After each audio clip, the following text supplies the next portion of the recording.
नमस्कार, मैं अनन्या सहाय आप सभी का स्वागत करती हूँ इंडिया सिटी लाइव की तरफ से।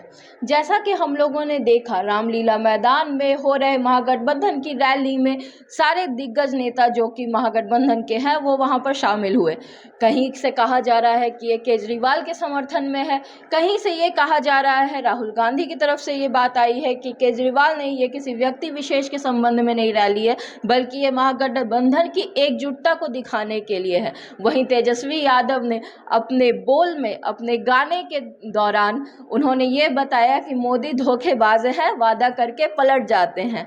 जहां पे ये सारी बातें हो रही हैं, वहीं दूसरी ओर अभी बीजेपी की प्रतिक्रिया आनी शुरू हो गई है इस चीज़ पर।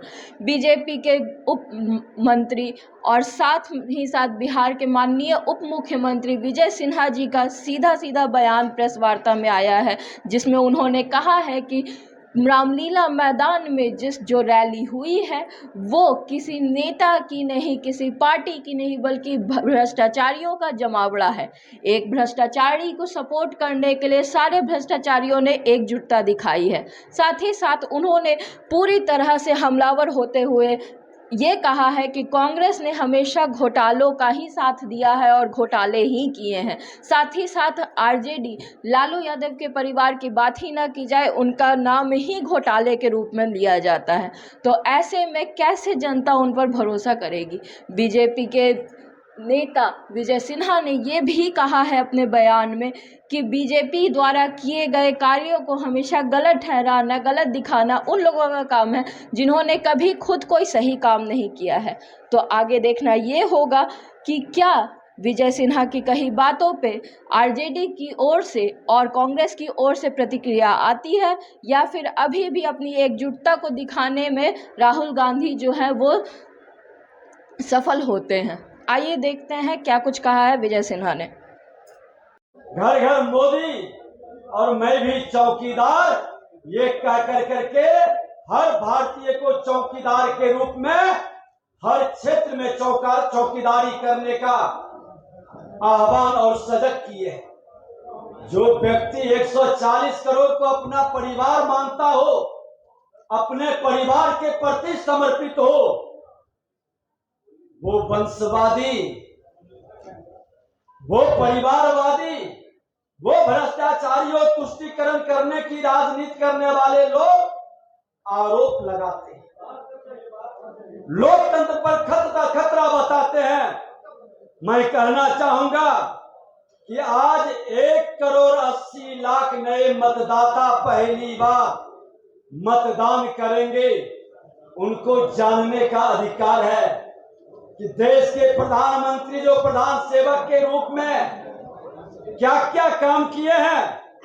भारत के स्वर्णिम काल के रूप में ये पीरियड का शुरुआत हुआ है 21वीं सदी के भारत का, जो देश का सम्मान विश्व में भी बढ़ाया, देश के नेतृत्व विश्व में भी विश्वास को हासिल किया है। जिन भ्रष्टाचार के भाईचारा का डेली शौक देखा, हमने देखा कि भ्रष्टाचारी किस घमंड से अपने भ्रष्टाचार का जो जस्टिफाई कर रहे थे, कितने आत्मविश्वास से बोल रहे थे भ्रष्टाचार हटाओ, मगर ईडी गठबंधन के नेता कहते हैं कि भ्रष्टाचारी को बचाओ।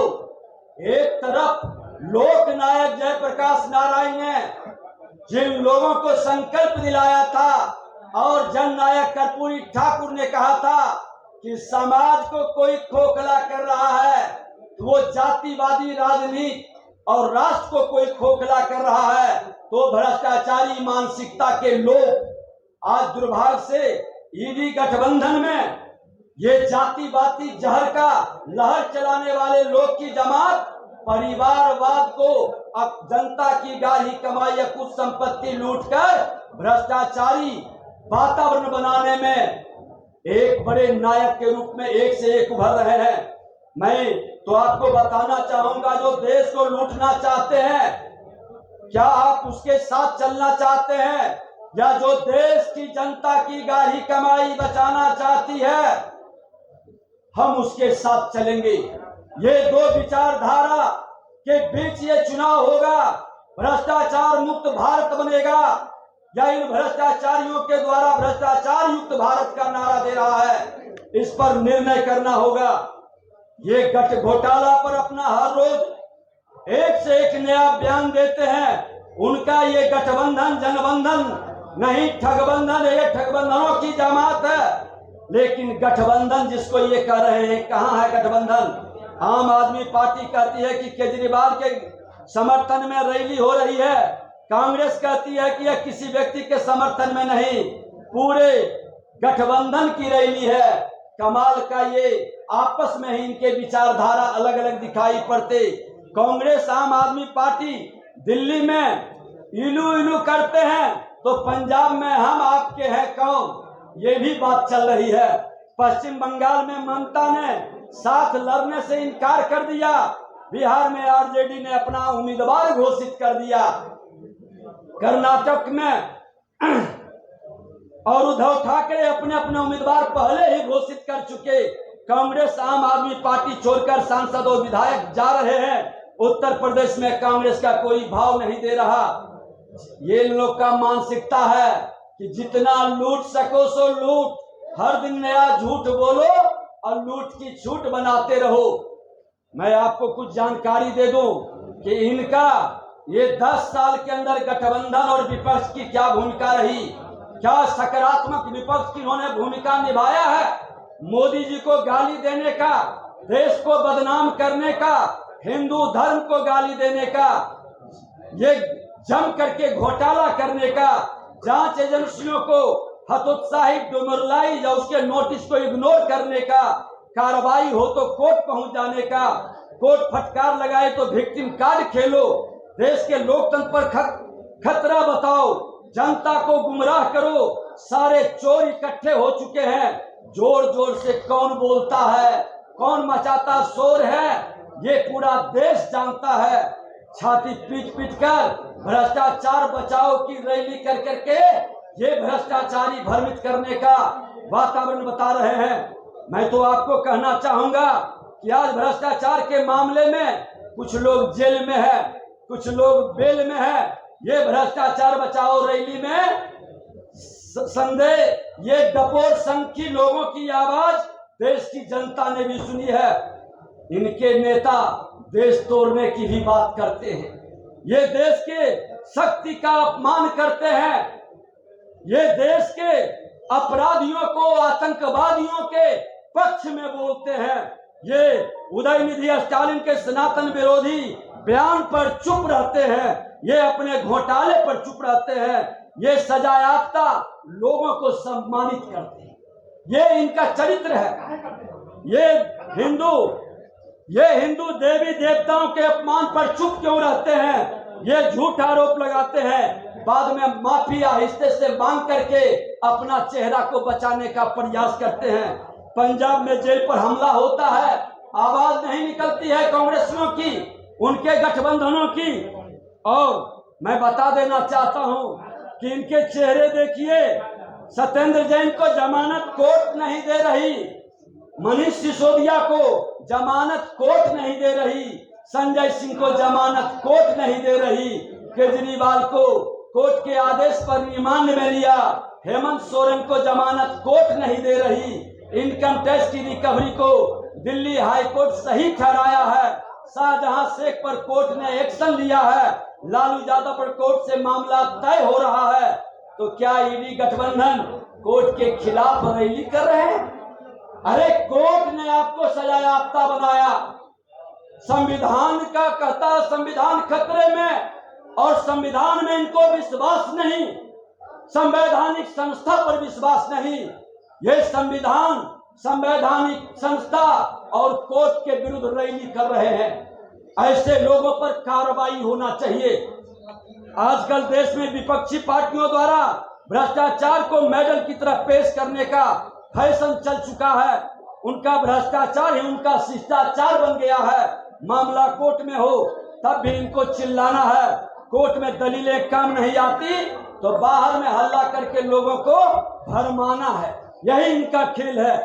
आज मैं आप लोगों को फिर से एक बार 1,80,00,000 नौजवानों को आपके माध्यम से मैं बताना चाहूंगा कि कांग्रेस का जान लीजिए चरित्र, आकाश से लेकर पाताल तक, आजादी से आज तक घोटाले पर घोटाले का आरोप, कभी सफाई क्यों नहीं दिया। उनका शीर्षस्थ नेतृत्व 500 करोड़ रुपए घोटाले में जेल से बेल पर चल रहे हैं, क्यों जवाब नहीं देते। जीप घोटाले से लेकर हेलीकॉप्टर घोटाले तक और देश के लोकतंत्र को बदनाम करने से लेकर चीन की सत्तारूढ़ पार्टी से MOU साइन करने तक इन पर लगे आरोप, लेकिन ये गर्व से अपनी चर्चा करते फिरते हैं लेकिन जवाब नहीं देते। कांग्रेस के तमाम नेता जी भर के जिस पार्टी को हर दिन गाली देते थे, आज उनसे गलबहियां क्यों कर रहे हैं। क्या व्यवस्था है। आम आदमी पार्टी, जिस पार्टी के नेता खुलेआम कहते थे कि मेरे ऊपर आरोप भी लगे तो मैं राजनीति छोड़ दूंगा, यही केजरीवाल जी का कहना था। लोकपाल के बारे में कितना जोर जोर से बोलते थे, लेकिन भ्रष्टाचार करने के बाद जेल में बंद है, कुर्सी नहीं छोड़ेंगे। ये भ्रष्टाचारियों का असली चेहरा लोग देख रहा है। जिस पार्टी के नेता कहते हैं कि मैं कट्टर ईमानदार हूँ, वो कट्टर बेईमान बन गए हैं। साथ ही कट्टर भ्रष्टाचारी और कट्टर घोटालेबाज के रूप में आज युवाओं के बीच प्रश्न पूछ रहा है, जवाब नहीं दे रहे। जिस पार्टी के नेता कहते हैं कि मैं तो आम आदमी पार्टी हूँ, आज वो कोर्ट में कह रहे हैं कि मुझे रिमांड में क्यों लिया गया, मैं तो मुख्यमंत्री। धिक्कार है। संवैधानिक पद पर बैठ करके जनता की गाढ़ी कमाई लूटने वाले ऐसे भ्रष्टाचारियों को जवाब देना चाहिए। 1,80,00,000 नौजवान आपसे पूछ रहा है। भारत के 140 करोड़ लोग जानना चाहता है। जिस पार्टी के नेता कहते हैं हम गाड़ी बंगले नहीं लेंगे, काफिला लेकर नहीं घूमेंगे, शीश महल का घोटाला कर रहे हैं, जवाब नहीं दे पा रहे हैं। जिस पार्टी के नेता सौगंध खा के कहते हैं और आज शिक्षा, स्वास्थ्य, बिजली, पानी पर काम करने की बात नहीं करते, आज शिक्षा में, हेल्थ में, बिजली में, पानी में घोटाला कर रहे हैं। जो अन्ना के शरण में थे हुए लालू, हेमंत सोरेन और राहुल गांधी के शरण में आ गए। यही केजरीवाल का असली चेहरा है, यही भ्रष्टाचारियों का असली स्वरूप है। RJD के बारे में कहने का नहीं, ये तो भ्रष्टाचार के सबसे बड़े पुरोधा रहे। और मैं तो सोशल मीडिया के मित्रों से भी कहेंगे, पत्रकार बंधुओं से भी कहेंगे कि आप इनको जरूर, इन लोगों को पूछिए। कुछ प्रश्न मैं आपसे के माध्यम से उनसे पूछना चाहता हूं और उन भ्रष्टाचारी को जवाब देना चाहिए। अगर जो संविधान में विश्वास है, संवैधानिक संस्था का सम्मान